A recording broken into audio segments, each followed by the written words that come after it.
بسم اللہ الرحمن الرحیم۔ اقرا حفاظ سیکنڈری اسکول پشاور زون کی طرف سے 9th کے کلاس کا سبجیکٹ فزکس میں آج ہم لیکچر نمبر 6 سٹارٹ کرتے ہیں۔ بسم اللہ الرحمن الرحیم۔ تو آج سٹارٹ کرتے ہیں ڈائنامکس، یونٹ نمبر 3۔ اس سے پہلے ہم نے یونٹ نمبر 2 میں پڑھا تھا کہ کائنمیٹکس، جس میں ہم یونز پڑھتے ہیں کہ آبجیکٹس موشن کرتے ہیں تو کیسے موشن کرتے ہیں، یعنی اس کی موشن کی میجرمنٹ ہم کیسے کرتے ہیں، اس کی سپیڈ کیا ہے، اس کی ایکسلریشن کیا ہے، ڈسٹنس کتنا کور کیا، ڈسپلیسمنٹ کتنا ہوا، ٹائم کتنا لگا، انیشیل ویلوسٹی کیا تھی، فائنل ویلوسٹی کیا ہے، وغیرہ وغیرہ۔ اس طرح باتیں ہم کائنمیٹکس میں اسٹڈی کرتے تھے، لیکن وہاں پر ہم نے یہ نہیں پڑھا کہ اس آبجیکٹ کے اندر جو موشن پیدا ہوا ہے اس کا سبب کیا ہے، اس کی وجہ کیا ہے۔ تو وہ وجہ اب ہم ڈائنامکس کے اندر پڑھیں گے کہ what is the agent causing motion, what is the agent causing motion. تو یہ ہیں ہمارا ڈائنامکس۔ تو kinematics is the branch of study in which we study about the motion of an object without the agent causing motion. Now in dynamics we study the agent causing motion، یعنی object motion کیوں کرتے ہیں، اس کی وجہ کیا ہوتی ہے، سبب کیا ہیں۔ تو اس کی سبب جو ہیں وہ ہے جناب فورس۔ تو force is an agent which produce acceleration in a body, force is an agent which produce acceleration in a body.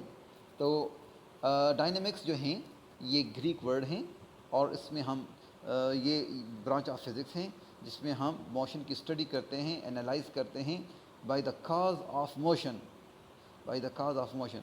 تو what is force? Force is a kind of push اور پل آن این آبجیکٹ، کہ force جو ہیں کسی object کو push کرنا یا پل کرنے والا جو ہیں ایک کائنڈ ہیں۔ تو اگر ہم دیکھیں تو جتنی بھی ہم موشن پیدا کرتے ہیں کسی چیز کے اندر، تو اس کے اندر ہم فورس اپلائی کرتے ہیں۔ مثلا ایک رکی ہوئی کار کو روانہ کرنے کے لیے ہم انجن فورس لگا کر اس کو روانہ کرتے ہیں، اس کو روکنے کے لیے ہم بریک اپلائی کر کے اس کو روک لیتے ہیں۔ اسی طرح ایک نیل کو ہٹ کیا جاتا ہے تو وہ ہیمر کے ذریعے سے، تو وہ اس کے اندر پنس جاتا ہے۔ اسی طرح چیئر کو ڈریگ کرنے کے لیے فورس اپلائی کرتے ہیں۔ تو یہ ساری باتیں جو ہیں فورس ہی کے زمرے میں آتی ہیں۔ اب فورس دو طرح کا ہوتا ہے، ایک کو کہتے ہیں کانٹیکٹ فورس اور ایک کو کہتے ہیں نان کانٹیکٹ فورس۔ تو کانٹیکٹ فورس اور نان کانٹیکٹ فورس میں کیا فرق ہے؟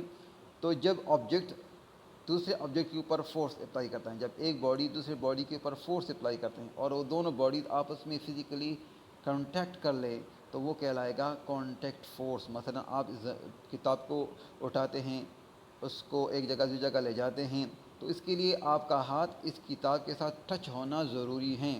تو یہ ایک کانٹیکٹ فورس کی مثال ہیں۔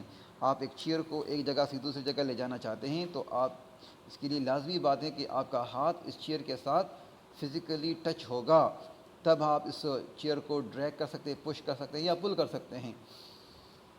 تو یہ کانٹیکٹ فورس کی مثال ہیں۔ نان کانٹیکٹ فورس وہ فورس جو without touching, without physically contact, جب ایک آبجیکٹ دوسرے آبجیکٹ کے اوپر کوئی فورس اپلائی کرے تو وہ نان کانٹیکٹ فورس کہلاتی ہیں۔ مثلا گریویٹی فورس، زمین ہر چیز کو اپنی طرف کھینچتی ہیں، تو زمین کا کسی چیز کو اپنی طرف کھینچنے کا جو فورس ہے یہ نان کانٹیکٹ فورس ہوتا ہے۔ مثلا زمین سے آپ ایک پتھر کو ایک فاصلے پر پکڑیں تو یہ پتھر زمین کی طرف اٹریکٹ ہوتا ہے۔ یہ پتھر زمین کی طرف کس طرح اٹریکٹ ہوتا ہے؟ اس کے درمیان کوئی فزیکل کانٹیکٹ نہیں ہوتا، کوئی رسی، کوئی زنجیر، کوئی چیز نہیں ہوتی کہ اس کے درمیان بندھا ہوا ہو اور وہ اس کو کھینچ رہا ہو۔ تو یہ ایک نان کانٹیکٹ فورس کی مثال ہے۔ اسی طرح میگنیٹ کا دوسرے میگنیٹ کو پش یا پل کرنا، یہ بھی ایک نان کانٹیکٹ فورس کی مثال ہے۔ اسی طرح الیکٹرک چارجز، یہ ایک دوسرے کو اٹریکٹ کرتی ہیں یا ریپیل کرتی ہیں، تو یہ بھی ایک نان کانٹیکٹ فورس کی مثال ہیں۔ تو فورس کیا ہیں؟ Force can cause object to start moving, speed up, slow down اور change direction as they move. تو فورس کیا ہیں؟ کسی آبجیکٹ کو اس کے اندر موشن اسٹارٹ کرنا، یا اس کو سٹاپ کرنا، یا اس کو سپیڈ اپ کرنا، سلو ڈاؤن کرنا، یا اس کی ڈائریکشن کو چینج کرنا۔ تو آسان الفاظ میں ہم یوں کہیں گے کہ فورس وہ ایجنٹ ہیں جو کسی آبجیکٹ کے اندر ایکسلریشن پروڈیوس کریں، تو کسی آبجیکٹ کے اندر ایکسلریشن پروڈیوس کرنے کے لیے فورس درکار ہوتا ہیں، لیکن ضروری نہیں ہے کہ اگر کسی چیز کے اوپر فورس لگے تو وہ لازمی بات ہے کہ وہ موو کرے گا، اس کے اندر جو ہے وہ ڈائریکشن چینج ہوگی مطلب وغیرہ، تو یہ بھی ضروری نہیں، کیونکہ بعض اوقات ہم فورس اپلائی کرتے ہیں لیکن آبجیکٹ کے اندر موشن پیدا نہیں ہوتی۔ اس کا مطلب یہ نہیں کہ ہم فورس نہیں لگاتے، لیکن ہم یوں کہیں گے کہ فورس اس کے لیے ناکافی ہے۔ مثلا آپ ایک دیوار کو دھکا دے کر اس کو موو نہیں کر سکتے، ایک ٹرک کو آپ خود ہاتھ سے دھکا دے کر روانہ نہیں کر سکتے۔ اس کا مطلب یہ نہیں کہ آپ فورس نہیں اپلائی کر رہے ہیں، بلکہ اس کا مطلب یہ ہے کہ آپ کا فورس اس ٹرک کو موو کرنے کے لیے ناکافی ہیں۔ اگر ایک فورس 1000 نیوٹن سے جو ہیں فورس سے روانہ ہوگا اور آپ اپلائی کر رہے ہیں 100 نیوٹن، 50 نیوٹن، 20 نیوٹن، 35 نیوٹن، تو لازمی بات ہے آپ کا 35 نیوٹن، 40 نیوٹن، 25 نیوٹن یا جتنے بھی ہیں آپ یہ تو فورس لگا تو رہے ہیں، لیکن ٹرک چونکہ کم از کم 1000 نیوٹن فورس سے جو ہے وہ روانہ ہوگا تو وہ آپ کا فورس اس کے لیے ناکافی ہے۔ مثلا اگر ہم ایک ڈیلی اگزامپل لے لیں تو پیسوں سے ہر چیز خریدی جا سکتی ہیں، لیکن اس کا مطلب ہے کہ ہر پیسوں سے ہر چیز خریدی جا سکتی ہے، بعض چیزیں مہنگی ہوتی ہیں تو آپ کے پیسے اس چیز کو خریدنے کے لیے ناکافی ہوتے ہیں۔ اسی طرح آپ کا فورس کسی آبجیکٹ کو موو کرنے کے لیے بعض اوقات ناکافی ہو جاتا ہے۔ تو فورس کی ڈیفینیشن اب جو آپ کو نظر آ رہی ہیں کہ force is a physical quantity which move اور ٹینڈز ٹو موو، اسٹاپ اور tends to stop a moving objects. تو فورس وہ ہے جو کسی آبجیکٹ کو موو کرتا ہے یا موو کرنے کی کوشش کرتا ہے، یا اسٹاپ کرتا ہے یا اسٹاپ کرنے کی کوشش کرتا ہے۔ تو فورس جو ہیں یہ ایک فزیکل کوانٹٹی ہیں جو آبجیکٹس کے اندر ویلاسٹی کو چینج کرتا ہے۔ ویلاسٹی کا چینج کرنے کا مطلب اس کو اسپیڈ اپ کرتا ہے، سلو ڈاؤن کرتا ہے، یا اس کی ڈائریکشن کے چینج کرتا ہے۔ تو ان سسٹم انٹرنیشنل فورس کیونکہ فزیکل کوانٹٹی ہے تو اس کا ایک یونٹ بھی ہوگا، لہٰذا اس کا یونٹ ہوگا نیوٹن۔ نیوٹن جو ایک سائنٹسٹ کا نام ہے، اس کے جو ہے آنر میں یہ فورس کا یونٹ رکھا گیا ہے۔ تو نیوٹن کو ہم کیپٹل لیٹر سے، جو اس کا جو کیپٹل لیٹر ہوگا این، یہ اس کا سمبل ہوگا۔ تو ایک نیوٹن کتنا فورس ہوگا کہ اگر 1 کلو گرام آبجیکٹ کے اندر 1 metre per second square acceleration پیدا ہو جائے تو وہ 1 نیوٹن فورس کہلائے گا۔ تو 1 نیوٹن برابر ہیں 1 kilo gram per metre per second square, 1 kilo gram metre per second square. تو اب اس کے بعد جو ہے نیوٹنس کے لاز آف موشن ہم پڑھیں گے۔ تو آج ہم first law of motion, Newton کے فرسٹ لا آف موشن پڑھیں گے۔ تو آئزیک نیوٹن جو ہیں یہ ایک سائنٹسٹ تھا جو انگلینڈ کے اندر پیدا ہوا تھا۔ انہوں نے اپنی تھیوری کے اندر جو ہے موشنز کو اسٹڈی کیا، اور اس اسٹڈی کے بنیاد پر انہوں نے 3 قوانین بنائے، 3 لاز بنائے، جس کو فزکس کے اندر نیوٹن لاز آف موشن سے یاد کیا جاتا ہے۔ تو ان جو ہیں لاز کو ہم باری باری پڑھتے ہیں۔ تو سب سے پہلے ہم Newton first law of motion پڑھتے ہیں۔ تو Newton first law of motion کیا ہیں کہ اگر ایک آبجیکٹ ریسٹ میں ہوگا تو وہ ہمیشہ ریسٹ میں رہے گا، اور اگر وہ موشن میں ہیں تو ان کو ہمیشہ وہ موشن میں رہے گا، جب تک بشرط یہ کہ اس کے اوپر کوئی نیٹ فورس اپلائی نہ ہو۔ اگر کسی آبجیکٹ کے اوپر نیٹ فورس اپلائی یعنی نیٹ فورس کی غیر موجودگی میں، if the net force is in absence, تو rest body remain at rest and a moving body remain in motion on a uniform motion with constant velocity. So this is the statement of the first law of motion. Mathematically ہم یوں کہیں گے کہ if net force is equal to 0 then delta v change in velocity will be 0, that is acceleration will be 0. کہ اگر net force 0 ہوگا تو acceleration 0 رہے گا۔ تو یہ ہمارے ڈیلی لائف میں بالکل سمپل جو ہیں ہم کہہ سکتے ہیں کہ نیوٹن لا جو ہیں ہمارے ڈیلی لائف کے اندر ایزیلی جو اپلیکیبل ہیں، کہ کسی بھی ریسٹ باڈی کو موشن میں لانے کے لیے اس کے اوپر فورس لگانا پڑتا ہے۔ جب تک فورس نہیں لگائیں گے تو وہ ریسٹ باڈی ہمیشہ ریسٹ میں رہے گی، اور اگر موونگ ہے تو وہ ہمیشہ موونگ رہے گی۔ تو پہلی بات تو بالکل آسان ہے کہ ریسٹ باڈی ہمیشہ ریسٹ میں رہے گی۔ تو مثلا باڈی ایٹ ریسٹ، تو the first part of this law state that a body is at rest will remain at rest if no net force act on it. کہ اگر کسی باڈی کے اوپر نیٹ فورس نہیں لگے گا تو ریسٹ باڈی ہمیشہ ریسٹ میں رہے گی. مثلا ایک چیئر ہے ہمیشہ ریسٹ میں رہے گی جب تک کوئی دوسرا بندہ اس کو یہاں سے اٹھا کر دوسری جگہ نہ لے جایا جائے. تو یہ ہمارے جو ہیں وہ ڈیلی لائف میں اور ہمارے ڈیلی آبزرویشن کے عین مطابق ہیں. تو جو ہیں اسی طرح اگر کوئی بک ہیں کسی جگہ پر پڑا ہوا ہے تو جب تک کوئی دوسرا بندہ اس کو اٹھا کر دوسری جگہ نہ لے جایا جائے تو یہ قیامت تک یہیں پر رہے گی. اچھا جی, دوسرا پارٹ اس لا کا یہ ہے کہ باڈی ان موشن, کہ the second part of this law state that a body in motion will continue move in a straight line with uniform speed or velocity if no net force act on it. کہ اگر کسی moving object کے اوپر net force نہ لگے, کوئی net force اس کے اوپر اپلائی نہ ہو, تو وہ باڈی ہمیشہ یونیفارم ویلاسٹی کے ساتھ اسٹریٹ پاتھ کے اوپر موو کرے گی. اب یہ چیز جو ہے ہماری ڈیلی آبزرویشن کے مطابق نہیں لگ رہا, حالانکہ ہے. تو اگر ہم ڈیلی لائف میں دیکھیں تو اگر ایک فٹ بال ہے, اس کو آپ نے کک کیا اور وہ موو کر رہا ہے, تو پہلے تو وہ جا رہا ہے, پھر آہستہ آہستہ وہ سلو ڈاؤن ہوتے ہوتے وہ ریسٹ میں آ جاتا ہے. اب نیوٹن سیکنڈ لا کے مطابق اس کو ہمیشہ اسٹریٹ پاتھ کے اوپر یونیفارم ویلاسٹی کے ساتھ جانا چاہیے. لیکن یہ ریسٹ میں کیوں آتا ہے, یہ سلو ڈاؤن کیوں ہوتا ہے؟ کیونکہ اس کے اوپر نیٹ فورس لگ رہے ہیں. اب وہ نیٹ فورس ہمیں نظر نہیں آ رہے, لیکن اگر ہم ذرا بھرپور توجہ اور آبزرویشن کر لیں تو ہم کہہ سکتے ہیں کہ یہ فٹ بال ہیں, یہ یا تو فریکشن فورس کی وجہ سے سلو ڈاؤن ہوا ہے, یا ایئر ریزسٹنس کی وجہ سے سلو ڈاؤن ہوا ہے, یا گریوٹی کی وجہ سے سلو ڈاؤن ہوا ہے. تو یہ تین ایسے ایجنٹ ہیں جس نے اس باڈی کے موشن کو ریڈیوس کر کے سٹاپ کر دیا ہے. تو اس کا مطلب یہ ہوا کہ اگر یہ گریوٹی ختم کیا جائے, فریکشن ختم کیے جائیں, اور ایئر ریزسٹنس یعنی ہوا کی مخالفت, یہ ہم اپنے اس انوائرمنٹ سے جو ہے ریموو کر لیں, ریڈیوس نہیں ریموو کر لیں, تو اس فٹ بال کو ہمیشہ یونیفارم ویلاسٹی کے ساتھ موو کرنا چاہیے.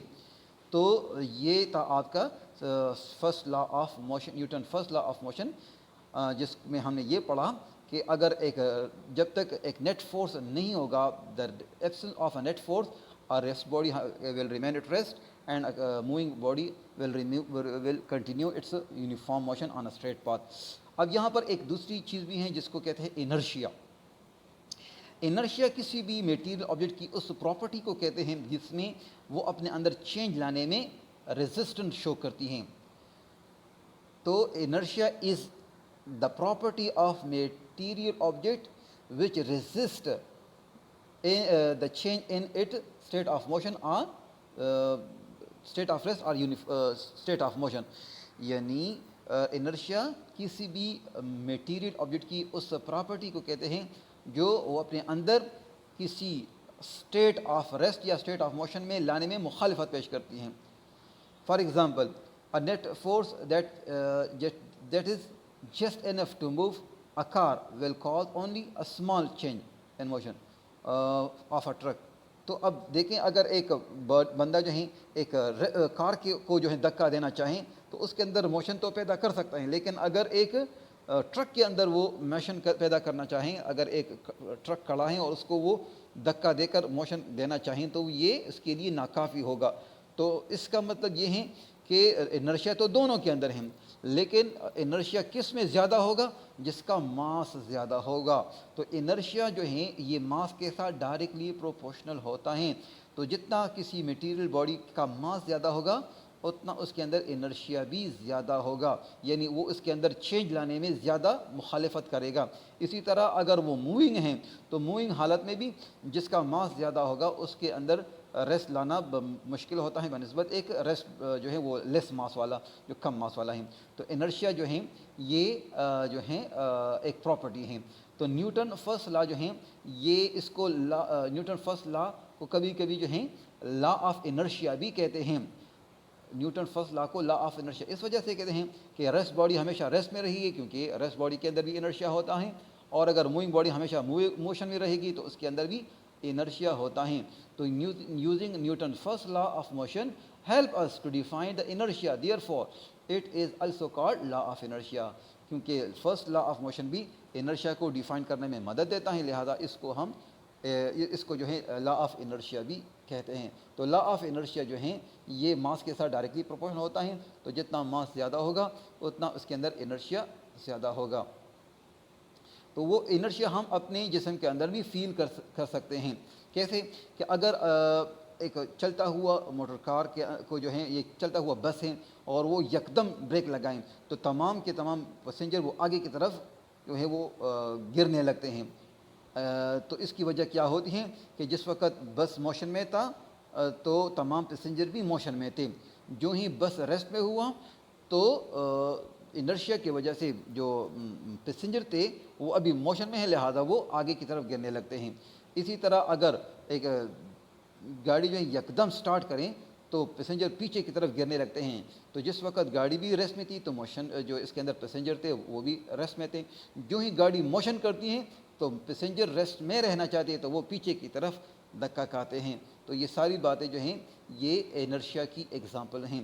تو انرشیا کو جو ہے ہم ڈیلی لائف میں دیکھ سکتے ہیں کہ اگر ہم ایک جو ہے ایک کپڑا ہے اس کے اوپر آپ ٹڈ بٹس میں دیکھ رہے ہیں کہ ایک کپڑا ہے اور اس کے اوپر ایک گلاس آف واٹر رکھا ہوا ہے، تو جو ہی آپ اس کپڑے کو یکدم کھینچتے ہیں تو اس کھینچنے کے دوران یہ گلاس جو ہے وہ اسی طرح ٹیبل ہی کے اوپر رہے گا، وہ اس کے ساتھ موشن نہیں کرتا کیونکہ اس کے اندر انرشیا ہے، تو انرشیا کی وجہ سے وہ ریسٹ میں رہنا چاہتے ہیں۔ اسی طرح آپ یہ دیکھیں کہ ایک گلاس کے اوپر آپ ایک کارڈ بورڈ رکھیں، کارڈ بورڈ کے اوپر ایک سکہ رکھیں، تو کارڈ بورڈ اور کو جب آپ فلنگ کرتے ہیں اس کو آپ جو ہے وہ ایک فورس لگاتے ہیں تو کارڈ بورڈ باہر کی طرف گرتا ہے، جبکہ وہ سکہ جو ہے وہ گلاس کے اندر ہی گر جاتا ہے، کیونکہ جس وقت کارڈ بورڈ ریسٹ میں تھا اس وقت سکہ بھی ریسٹ میں تھا۔ جو ہی کارڈ بورڈ یکدم موشن میں آتا ہے تو سکہ ریسٹ میں رہنا چاہتا ہے، اس کے اندر انرشیا ہے، تو انرشیا کی وجہ سے وہ کارڈ بورڈ کے ساتھ موو نہیں کرتا بلکہ وہ گلاس کے اندر گر جاتا ہے۔ تو یہ تھا ہمارا جو ہے dynamics force of first law of motion, اور اس کے اندر ہم نے انرشیا پڑھا۔ تو فورس جو ہیں یہ ایک کائنڈ آف پش اور پل ہیں، اور جو ہے فورس پھر دو طرح کا ہوتا ہے، ایک کانٹیکٹ فورس اور ایک نان کانٹیکٹ فورس۔ پھر ہم نے فورس کی جو ہے یونٹ پڑھا کہ فورس کا یونٹ ہے نیوٹن، اور وہ ایک نیوٹن جو ہے 1 kilo gram metre per second square کے برابر ہوتا ہے، کہ اگر 1 کلو گرام body 1 metre per second square acceleration پیدا کریں تو یہ 1 نیوٹن کے برابر ہوگا۔ پھر فرسٹ لا آف موشن میں ہم نے یہ پڑھا کہ اگر نیٹ فورس نہ ہو، نیٹ فورس کی غیر موجودگی میں ایک ریسٹ باڈی ہمیشہ ریسٹ میں رہے گا اور ایک موونگ باڈی ہمیشہ یونیفارم ویلاسٹی کے ساتھ اسٹریٹ پاتھ پر موشن کرتا ہے۔ اور پھر ہم نے اس میں انرشیا پڑھا کہ انرشیا ایک پراپرٹی ہے کسی میٹیریل آبجیکٹ کی، جس میں وہ اگر وہ ریسٹ میں ہے تو ریسٹ میں جو ہے ریسٹ میں رہنا چاہتی ہیں، اگر اس کسی کو کوئی باڈی اس کو موشن میں لاتا ہے تو اس کے مخالفت کرتے ہیں، اور اگر وہ موشن میں ہیں تو وہ موشن میں رہنا چاہتی ہیں، اگر کوئی اس کو ریسٹ میں لاتا ہے تو اس کی مخالفت کرتی ہیں۔ تو یہ تھا ہمارا لیکچر نمبر 5۔ امید ہے آپ کو آج کا لیکچر سمجھ آ چکا ہوگا۔